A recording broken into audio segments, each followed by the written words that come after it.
Police continue their manhunt for an alleged double murderer, the latest on a Norman bank robbery and where Oklahoman voters stand on important ballot questions. This is OU Nightly.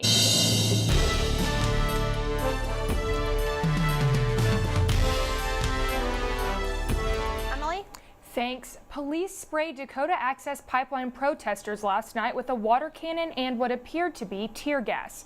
The temperature fell to below 20 degrees and a nearby gym opened up its doors to let the freezing protesters take shelter inside. Around 17 people were still taken to the hospital, some with hypothermia, and a man helping organize the protest said about 180 protesters were injured. We will have more in a few minutes on the Oklahoma City protests happening today as well. And the presidential election has brought protest here at OU and at other schools. And now a University of Houston student has started an organization to bring students together. Jacob Foreman has formed Students for a Just America. The organization is looking to unite students torn apart because of a political candidate. The initiative has gone from the University of Houston to over 20 college campuses, including OU, Harvard, and LSU. Thanks, Kylie. And pipeline construction in North Dakota has provoked months of protest, sending waves of demonstration across the United States. OU Nightly's Allie Stratton shows us how Oklahomans are rising up and taking part. After one of the most contentious and divisive presidential campaigns in years, it all ends tonight. Thanks, Kylie. I know we're really excited to see some of that cooler weather. I feel like I say that every week, but maybe by the time people get back from Thanksgiving break, it'll be cooler. And with Vance's murderous trek now in the past, let's look at a timeline of events. Police officers responded to shots at a property in Lincoln County, and when they arrived, Vance allegedly opened fire on the officers. 2 officers and Vance were hit in this shootout, but Vance managed to escape in a stolen vehicle. 3 hours later on Sunday night, police found the stolen vehicle and the dead bodies of Ron and Kay Wilkson, Vance's aunt and uncle.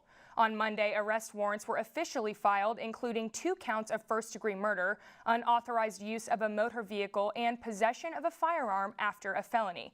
Wednesday, Luther schools canceled class for safety reasons, and Friday they canceled for the funeral of the Wilkson couple.